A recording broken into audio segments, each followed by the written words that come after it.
오늘 우리는 십자가형으로 죽임당하신 예수 두 번째 시간으로 마가복음 15장 21절에서 27절의 말씀을 보고자 합니다. 오늘 단락과 뒤이어 나오는 단락은 구약의 말씀들을 암시하는 여러 가지 표현들이 기록되어져 있음을 볼 수가 있습니다. 예컨대 군인들이 예수님의 옷 위에 주사위를 던지는 것, 그리고 행인들이 조롱하는 것, 그리고 예수님의 마지막 외침은 시편 22편의 말씀들을 기록하고 있고, 또 강도들이 예수님과 함께 십자가 처형을 받는다라는 것은 이사야 53장의 말씀을 기록하고 있는 것이죠.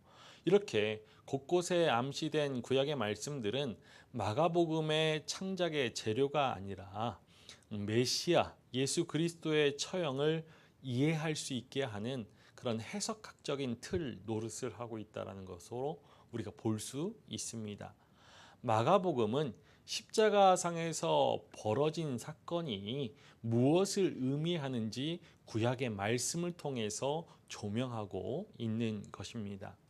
현 단락의 첫 번째 십자가형 언급은 벗겨진 예수님의 옷을 두고서 벌인 군인들의 제비뽑기 장면과 함께 이루어져 있고, 두 번째 십자가형 언급은 보다 더 예수님의 그런 십자가 처형 그 자체에 집중하고 있는 것을 보게 됩니다.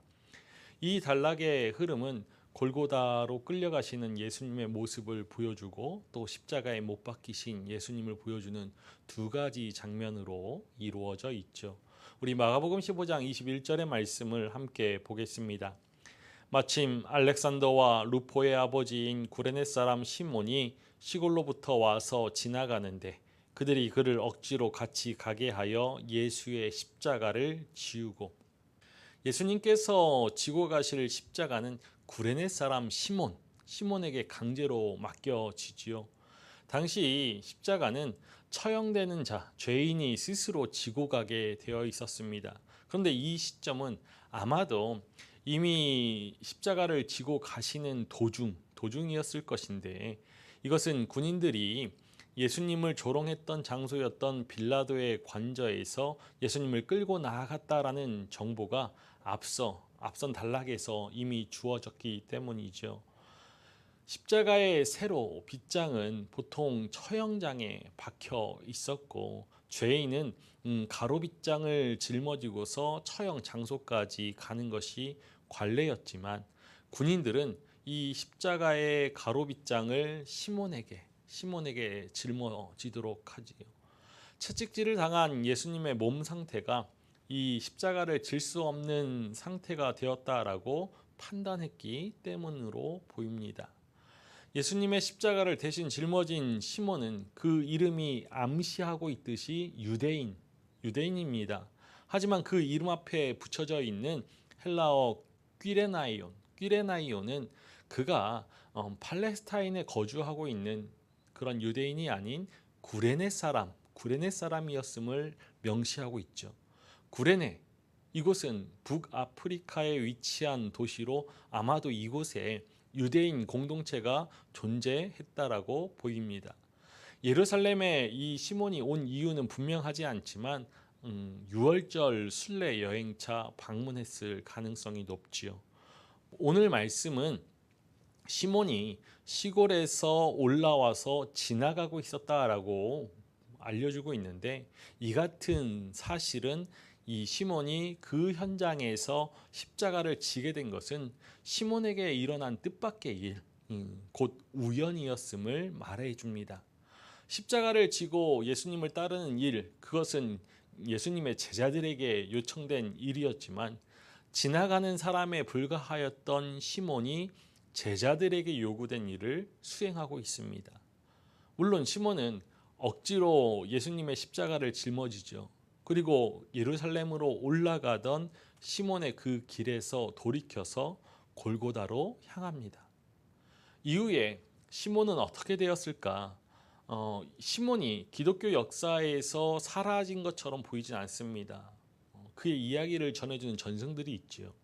앞서 우리가 보았듯이 마가복음이 시몬을 알렉산더와 루포의 아버지로 소개했다라는 것은 이 루포 그리고 알렉산더를 마가복음의 공동체가 잘 알고 있었거나 아마도 이후에 교회에 적을 둔 사람들이었을 것이기 때문에 훗날 이 시몬의 가족이 예수님을 그리스도로 메시아로 믿고 따랐음이 분명하죠. 이런 점에서 십자가를 대신 진 것은 시몬에게 비록 강제적이었고 뜻밖의 우연의 일이었지만 결과적으로 그에게는 복음이었습니다. 우리 22절의 말씀을 보겠습니다. 예수를 끌고 골고다라 하는 곳, 번역하면 해골의 곳에 이르러. 군인들은 예수님을 골고다로 데리고 갑니다. 여기서 데리고라는 단어는 마가복음에서 주로 거동할 수 없는 병자들을 옮길 때 사용되었던 동사입니다. 그런데 예수님에게 이런 데리고 이와 같은 동사가 사용되었다라고 해서 군인들이 예수님을 옮겼다라고 말할 수 있는 것은 아닐 테지만 예수님의 몸 상태가 극도로 약해져서 거의 끌려가는 수준이었음을 짐작하게 하죠. 처형장으로 소개된 골고다는 그 아람어 콜골타의 헬라어 음역으로 마가복음의 해석으로 덧붙여진 끄라니유, 즉 해골입니다. 골고다와 이렇게 동일한 연어 관계에 놓여 있는 이 장소가 암시하고 있듯이 골고다는 그 장소의 생김새에서 기원한 이름일 가능성이 높습니다. 마가복음이 장소의 이름이 골고다가 가진 그 해골이라는 뜻을 굳이 헬라어로 끄라니유라고 번역한 것은 그곳에서 벌어지는 그런 십자가 처형이 가진 그 공포를 더욱더 강조하기 위함이었다라고 해석할 수 있을 것 같습니다. 이 장소의 정확한 위치는 밝혀지고 있지 않죠. 로마가 십자가 처형을 특정한 공간에서만 행했다라는 그런 기록이 없고 또 가능한 많은 사람들이 십자가 처형을 보고서 로마 제국이 가지고 있는 그 힘에 대한 두려움을 갖도록 하기 위해서 아마도 그 처형 장소를 택했을 것이기 때문에 이 골고다, 해골 이곳은 아마도 길가나 열린 공간이었을 것입니다. 이것은 예수님을 모욕한 사람들 중에 지나가는 사람들이 있었다라는 정보를 통해서 확증되고 있죠. 23절의 말씀을 보겠습니다. 모략을 탄 포도주를 주었으나 예수께서 받지 아니하시니라. 골고다라는 장소에 도착하여서 십자가에 못 박히시기 전에 모략을 탄 포도주를 예수님에게 주죠. 사람들이 예수님에게 모략을 탄 포도주를 주려 한 것은 고통 중에 있는 사람에게 독한 포도주를 주라라는 잠언에 근거한 유대 관습적인 행동이다라고 해석해 봅니다. 포도주는 아마도 진통제 역할을 했을 테죠. 그런데 이러한 해석에 반대되는 논증은 모략의 기능에 근거합니다. 고대 유대인들에게 모략은 마취제가 아니라 향수 혹은 향신료로 사용되었고 특히 로마에서는 이 모략을 탄 포도주는 최고의 품질로 여겨졌다라는 기록이 있기 때문이죠. 따라서 예수님에게 건네진 이 모략을 탄 포도주가 십자가를 시몬에게 대신 지게 한 그때와 마찬가지로 로마 군인들이 예수님에게 베푼 최소한의 예우의 일환이라고 볼 수도 있습니다. 반면에 모략을 탄 포도주의 이 가치를 증거로 이것을 예수님에 대한 군인들의 조롱의 연속이다라고도 볼 수 있지요. 처형장으로 이동 중에 로마 군인들이 이 값진 모략을 탄 포도주를 어떻게 가지고 있었는지 우리가 한번 설명해 보아야 할 것 같습니다. 그런데 만약에 포도주를 준 사람이 예수님에게 동정적인 호의적인 그러한 예루살렘 중에 있는 사람 중에 하나라고 본다라면은 포도주의 이런 갑작스런 등장은 이해할 수 있는 것이죠. 그런데 이 포도주를 준 이 동사, 이 3인칭 복수로 표현되어져 있는 이 동사는 그 주어가 누구인지 명확히 제시되고 있지 않는 것이 사실이고, 또 앞선 문장의 그런 동사들의 주어는 모두 로마 군인들입니다. 그렇다면은 이 포도주를 준 그런 사람 역시도 로마 병사라고 말할 수 있는 것이죠. 그러나 그럼에도 우리가 이 포도주를 건넨 사람을 로마 병사였다라고만 추측할 필요는 없을 것 같습니다. 열려 있죠. 그렇다면은 왜 누가 이 사람이 왜 예수님에게 모략을 탄 포도주를 주려 했을까? 이 같은 종류의 포도주를 가장 값진 것으로 여긴 이러한 문화, 당시 문화를 고려한다라면은 예수님에 대한 그 경의를 표현하려는 의도, 또는 포도주가 가진 그런 마치 진통의 효과를 고려한다라면은 고통을 덜어주려는 그런 의도가 동시에 있었다라고 우리는 그냥 결론 지어볼 수 있을 것 같습니다. 하지만 예수님은 그 잔을 거부하시죠. 예수님의 이러한 포도주에 대한 거부를 두 가지로 해석해 볼 수 있습니다. 첫 번째로는 예수님은 하나님께서 주시는 잔을 마시기로 결단하셨죠.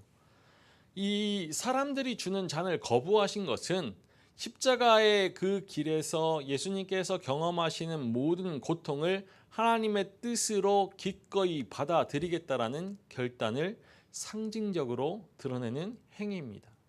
그리고 두 번째로 이 같은 잔을 거부하신 행동은 예수님께서 마지막 만찬에서 하신 말씀, 내가 포도나무에서 난 것을 하나님 나라에서 새 것으로 마시는 날까지 다시 마시지 아니하리라 라는 이 말씀을 떠올려 주는 것입니다.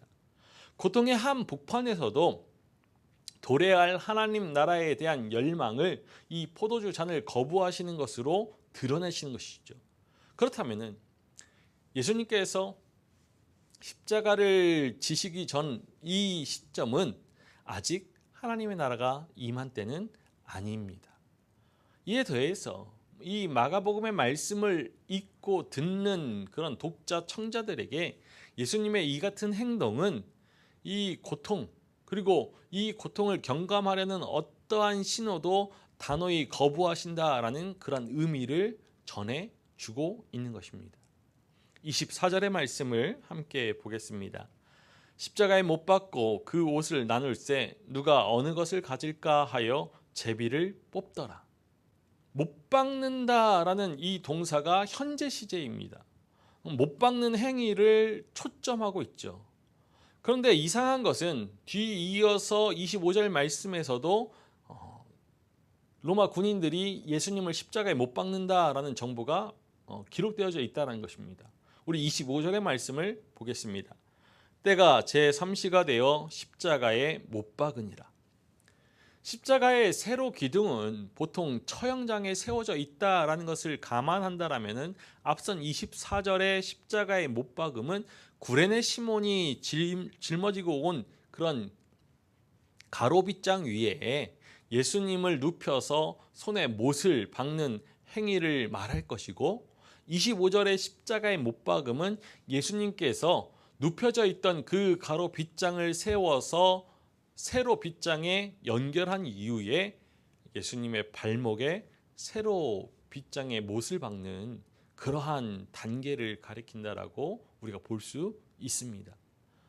로마의 그런 정치가와 철학자들은 이러한 잔혹성과 또 장기간 오랜 시간 고통 속에서 사람들을 죽어가게 하는 이 십자가의 특성 때문에 십자가를 야만적인 형벌이라고 규정했습니다. 십자가의 야만성은 단지 이 십자가 처형이 유발하는 육체적인 고통 때문만은 아니었죠. 로마인에게 십자가 처형이라는 것은 제국의 체제에 반역한 이의 최후이면서 로마의 복음의 승리를 말합니다. 그러나 유대인들에게는 십자가 처형은 하나님의 저주를 가리키는 것이죠. 신명기의 말씀은 나무에 달린 자는 하나님께 저주를 받았음이니라 라고 명시하고 있기 때문입니다. 그러니까 십자가 처형을 당한 예수님께서 감당하셔야 했던 그 고통은 육체적인 고통과 함께 종교적인 정죄 그 자체였습니다. 하지만 고통스러운 이 역사의 현장 한복판에서 희망마저 사라지는 것은 아니죠. 많은 사람을 대신하는 속량물로서 예수님께서 십자가에 못 박히실 때 예수님께서 대표하는 그 새 이스라엘에게는 십자가의 예수님으로 말미암은 속량 그리고 새 생명의 길이 열리고 있기 때문입니다. 예수님을 십자가에 못 박은 후에 예수님의 옷을 누가 가질 것인가 두고서 군인들이 주사위를 던지는데 이 말씀 가운데 사용되어진 그러한 언어들, 단어들은 시편 22편에 상응하고 있는 그런 표현들이죠.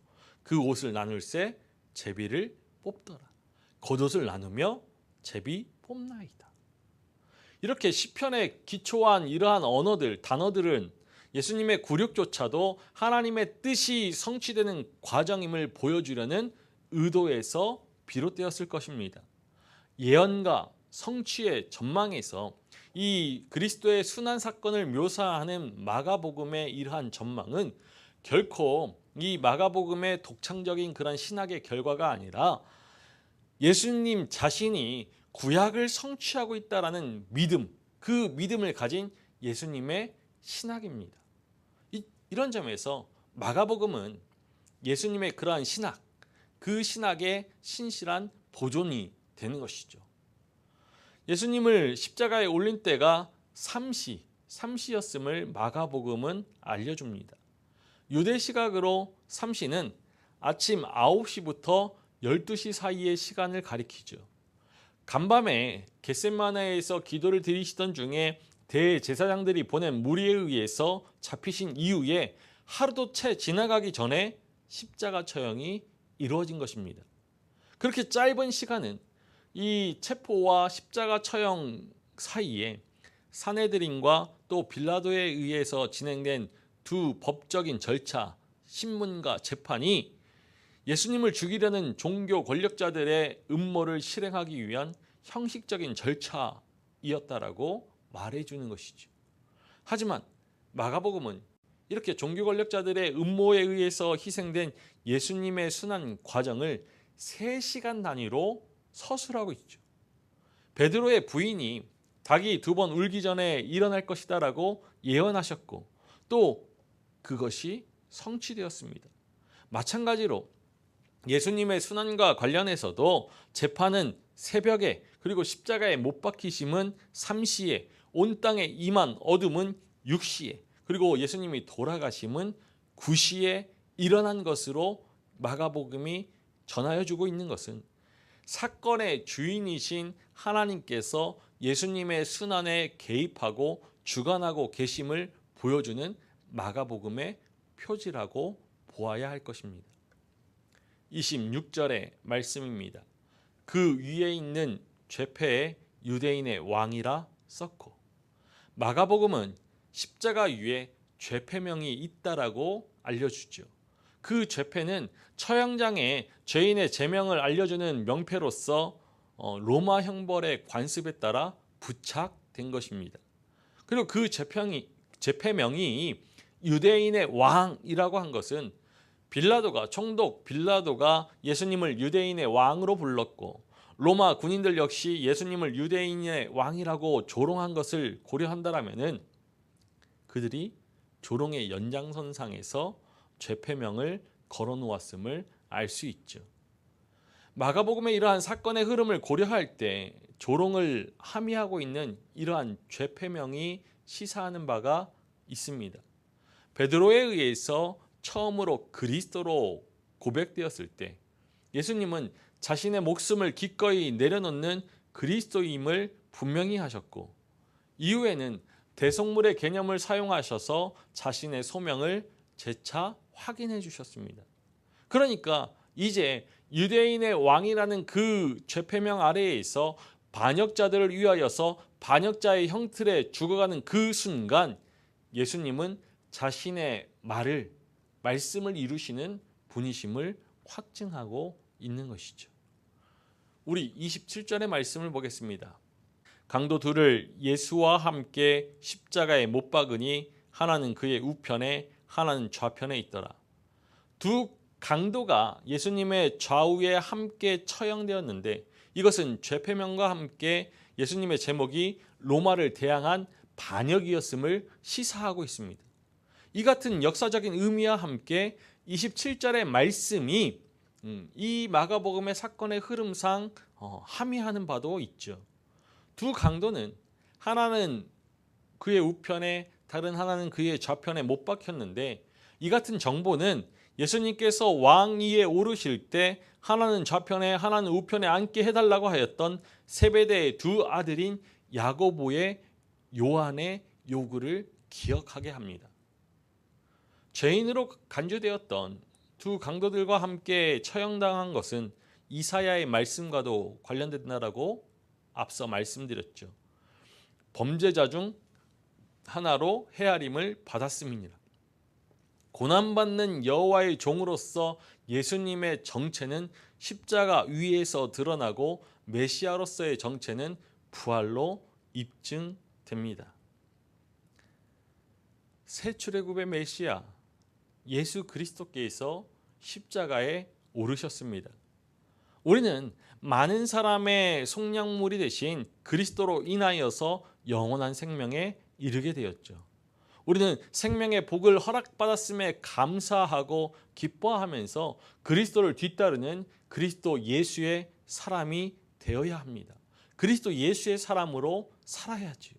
우리 앞에 놓인 십자가를 겸손히 짊어지고서 그리스도께서 우리 생명의 주인 되심을 왕 되심을 선포하면서 생명의 길 위에 오롯이 서야 합니다.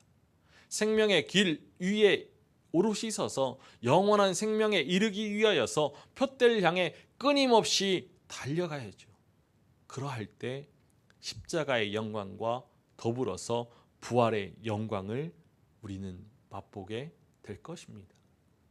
우리 삶에 십자가의 영광이 날마다 새롭게 새겨지고 그 십자가의 영광을 바라보며 부활의 영광을 소망함으로 생명의 길 위에 오롯이 서서 주님께로 더욱더 가까이 나아갈 수 있는 우리 길을 주님의 이름으로 간절히 축원합니다.